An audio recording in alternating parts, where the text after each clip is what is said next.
तो आप Japanese markets तो खैर एशियन मार्केट्स में सबसे कमज़ोर है, लेकिन आप देखेंगे एसजीएक्स निफ्टी इस समय बढ़त के साथ ट्रेड कर रहा है और ये 3 अंकों की बढ़त है। दो चीज़ जो हम लगातार आपको बता रहे हैं, एक तो मार्केट में 8000 का लेवल बड़े अपने आप में एक सपोर्टिव रेंज है और 8200 एक ऐसा जंक्शन होगा जहां पे शॉर्ट टर्म प्रॉफिट बुकिंग आ सकती है, तो इसलिए इस रेंज को थोड़ा सा रिस्पेक्ट के हिसाब से आप ज़रूर दें। और दूसरा, अभी एसजीएक्स निफ्टी इंडिकेट कर रहा है कि मोमेंटम बना हुआ है। एक एचयूएल को लेकर कल एक खबर आई, असल में इनकी कल एक कॉन कॉल थी और कॉन कॉल में ये कहा गया कि डीमोनेटाइजेशन की नोटबंदी का जो असर है उसका असर इन पे दबाव रहेगा और अगले कुछ महीने में कारोबार पर ये दबाव जारी भी रह सकता है। ये कल कंपनी की कॉन कॉल में जानकारी निकल के आई।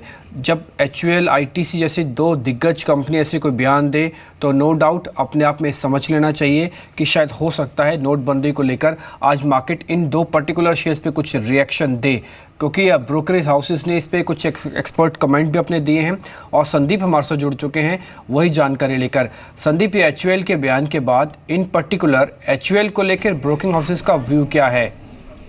शुक्रिया डिम्पी। देखिए, ब्रोकिंग हाउसेस का जो नज़रिया है वो मिला जुला है। सबसे पहले मॉर्गन स्टैनली की राय आपके सामने रखना चाहता हूँ। उन्होंने अपने जो अंडरवेट स्टैंड है उसे बरकरार रखा है, टारगेट प्राइस कट किया है, 790 से घटाकर 750 रुपये किया है। उनका कहना है कि एफएमसीजी की जो ग्रोथ है वो बाजार अनुमान से भी ज़्यादा धीमी रहेगी। सिटी ने भी अपना जो सेल कॉल था पहले उसे मेंटेन करते हुए जो टारगेट प्राइस है उसे 830 रुपये रखा है। उनका कहना है कि नोटबंदी के बाद छोटी अवधि में जो कंपनी की बिक्री है उसमें गिरावट देखने को मिलेगी।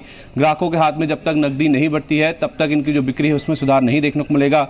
उनका ये कहना है कि एफएमसीजी स्पेस में अगर आपको इन्वेस्ट करना ही है तो आईटीसी, इमामी जैसे जो काउंटर्स हैं या तो फिर इनमें जो निवेश है वो एचयूएल के मुकाबले उनको ज़्यादा बेटर नजर आता है। लेकिन इसके विपरीत bank of America, Merrill Lynch, उनका बाय कॉल था, उन्होंने अपना बाय कॉल मेंटेन किया है।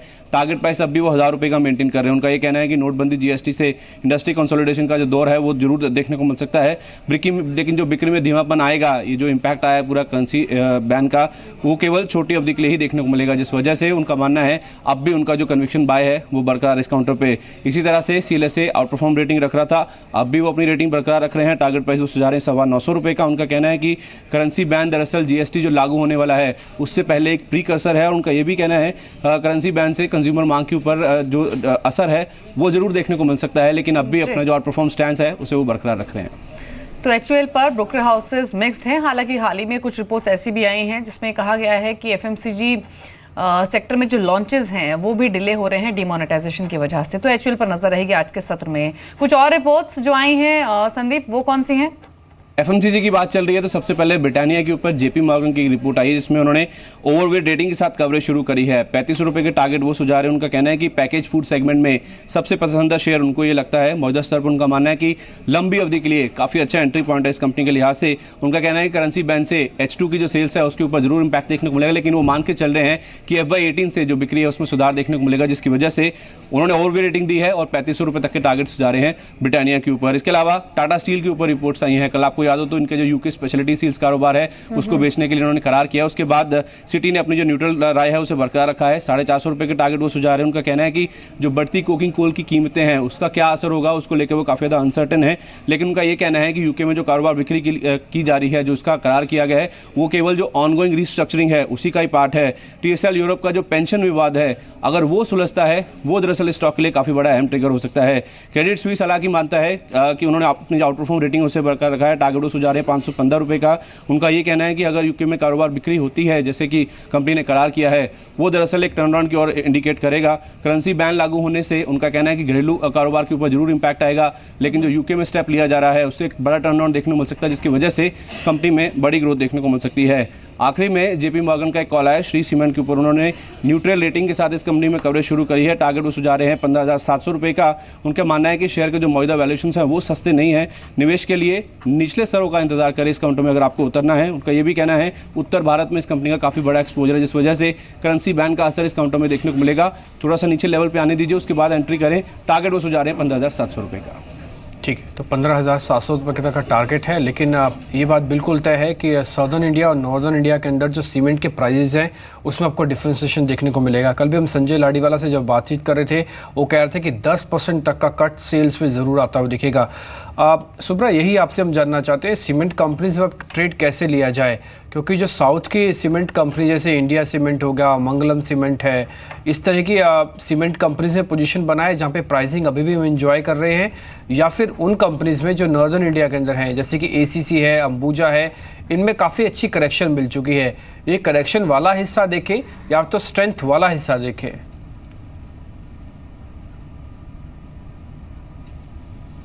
डिम्पी, आपने आई थिंक सही इसका मतलब संक्षिप्त में बताया। मेरा मैं मानना है कि शायद यहाँ पर कहीं ना कहीं करेक्शंस काफ़ी ज़बरदस्त आ चुकी है और इस लिहाज से आई थिंक कहीं ना कहीं सीमेंट कंपनीज में ऑब्वियसली ये यहाँ पर नवंबर महीने के जो ऑफ टेक फिगर्स काफ़ी निराशाजनक रहने की संभावना है। लेकिन एसीसी को अगर पकड़ के चलो तो आई थिंक काफ़ी 30-40% का यहाँ पर गिरावट।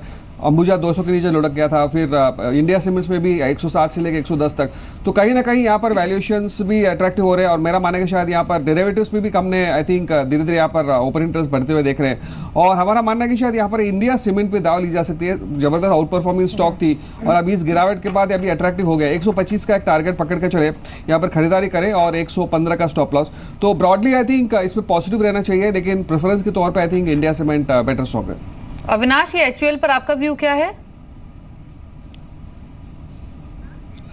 मुझे लग रहा है कि यहाँ पे भी definitely medium to long term prospects काफ़ी अच्छे रहेंगे, लेकिन इन द शॉर्ट टर्म हो सकता है कि थोड़ी बहुत अनसर्टेनिटी रहेगी और आने वाला क्वार्टर डेफिनेटली चैलेंजिंग रहेगा। मेरे ख्याल से दिसंबर का quarter definitely it will be little negative for margins as well as top line, लेकिन FY18 अगर हम देखें तो यहाँ पे डेफिनेटली ग्रोथ वापस रिज्यूम होगी।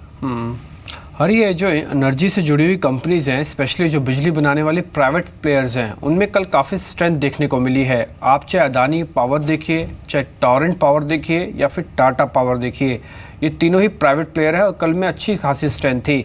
लेकिन दिक्कत ये है कि इन तीनों को बाय नहीं कर सकते, एक को ही बाय करना होगा। आप किसको ज़्यादा सही समझते हैं, जिसको पोर्टफोलियो में जगह दें या फिर ट्रेडिंग बेट के हिसाब से भी प्ले करें? फिलहाल मुझे इमीडिएटली तो कोई ज़्यादा विजिबिलिटी दिखाई नहीं दे रहा पावर कंपनीज पे, तो मैं तो कोई इन्वेस्टमेंट रिकमेंडेशन नहीं दूंगा। यदि आपको ट्रेडिंग के लिए ट्रेड करना है तो मैं मानता हूँ कि टाटा पावर आपको बिटवीन 71 एंड 77 एक अच्छा रेंज देता है। You can buy it closer to the lower end and you can sell it closer to the higher end. Advantage ये है कि it is more of a B2B business, so इधर वो cash crunch है, जो liquidity issues की बात कर रहे हैं, उससे ज़्यादा इंपैक्ट टाटा पावर पे नहीं पड़ता। तो I think Tata Power could be a good trading bet at current levels. एक मेरे को और शेयर बताइए, इन्फोसिस पे क्या करना चाहिए? देखिए, रुपया भी टूटा है, अब ऑलमोस्ट 69 के आसपास हम आने वाले हैं। बाजार भी रिकवर कर चुका है, अपने 8000 से थोड़ा ऊपर आ चुका है, लेकिन इन्फोसिस अभी भी 1000 नहीं पहुंचा है। ये 1000 के नीचे ट्रेड कर रहा है। अभी भी अपॉर्चुनिटी है या फिर 1000 के ऊपर नहीं आया? ये माइंड में डाउट रखना चाहिए हमको कि क्यों 1000 के ऊपर नहीं आ रहा। जब बाजार 8150 आया तो इन्फोसिस क्यों 1000 के ऊपर नहीं पहुंचा? इसका जवाब यही है कि इन्फोसिस पे काफ़ी हद तक अनसर्टेनिटी बना हुआ है। माना जाता है कि दिसंबर में जब Trump will actually become the president of the US, तो आई थिंक एक तो उनके एंटी इमिग्रेशन लॉस है, दूसरे आई थिंक वो सॉफ्टवेयर पे एक एडिशनल सेस डालने वाला है। तो ये सब मिला के I think Indian software companies का कॉस्ट काफ़ी हद तक एस्केलेट हो सकता है। तो आई थिंक जो इंडियन सॉफ्टवेयर कंपनीज है, एक तरफ से उनके ऊपर फॉलोइंग बिजनेस का प्रेशर है और दूसरा ये जो नया प्रेशर आया, इससे I think there is uncertainty. मैं अभी मानता हूँ कि over the longer term Infosys looks a good stock, but आपको शॉर्ट टर्म में शायद अभी वो वॉलेटिलिटी काफ़ी देखने को मिलेगा। जी अविनाश, एक IPO भी आज ओपन हो रहा है शीला फोम का, 1 दिसंबर को ये बंद होगा। व्यूअर्स को पहले डिटेल्स बता दें कि जो IPO का प्राइस बैंड है वो 680 से 730 रुपीज़ पर शेयर पर तय किया गया है और 510 करोड़ कंपनी जुटाएगी। लेकिन अविनाश, जिस प्राइस पर ये IPO आ रहा है, क्या ये आपको एक लॉन्ग टर्म इन्वेस्टमेंट कंफर्ट दे रहा है, कीपिंग इन माइंड कि ऑर्गेनाइज्ड मैट्रेसेस सेक्टर में करीब 20 से 25% का मार्केट शेयर है कंपनी का, डेट फ्री बैलेंस शीट है और GST आने के बाद कंपनी को डेफिनेटली फायदा पहुंचेगा। इस प्राइस पर क्या आप इस IPO को देखने की सलाह देंगे या फिर कोई और व्यू है? नहीं, आई थिंक दीपाली, कंपनी के फाइनेंशियल्स तो डेफिनेटली काफ़ी अच्छे हैं। इनफैक्ट कैपिटल स्ट्रक्चर भी अगर हम देखें तो डेट फ्री बिजनेस है, return on equity, return on capital भी काफ़ी अच्छी है। इनका जो मेन ट्रिगर पॉइंट है वो ये कि इनका main raw material cost crude related है, तो जब तक क्रूड प्राइसेस सॉफ्ट रहते हैं इनको EBITDA मार्जिन में इंप्रूवमेंट आएगी और बॉटम लाइन अच्छी तरह से बढ़ेगी। तो यही एक रिस्क फैक्टर स्टॉक के लिए है। बट मुझे लग रहा है कि डेफिनेटली जिस प्रकार का बिजनेस मॉडल है, इस इशू को अच्छा रिस्पॉन्स मिलना चाहिए। मेरे ख्याल से कोई इन्वेस्टर अगर अप्लाई करे तो मेरे ख्याल से लंबे एक इन्वेस्टमेंट पॉइंट ऑफ व्यू से निवेश करें, क्योंकि शॉर्ट टर्म में हो सकता है कि मार्केट्स की वोलेटिलिटी देख के शायद इतनी बड़ी लिस्टिंग प्राइस पोस्ट लिस्टिंग ना मिले, लेकिन लॉन्गर टर्म प्रॉस्पेक्ट्स काफ़ी अच्छे हैं। सुब्रा, आपके रिकमेंडेशंस क्या हैं आज के ट्रेड के लिए?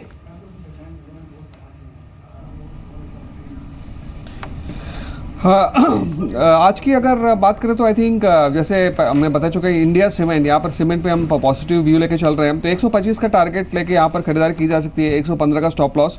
दूसरा भारतीय इंफ्राटेल, इसकी भी हम चर्चा कर चुके हैं और यहाँ पर अगर आप देखें तो 350 के आसपास अच्छी खासी बाइंग आ जाती है। कल भी अच्छी पॉजिटिव मूवमेंट के साथ बंद हुई थी। 380 का टारगेट पकड़ के खरीदारी की जा सकती है, 355 का स्टॉप लॉस।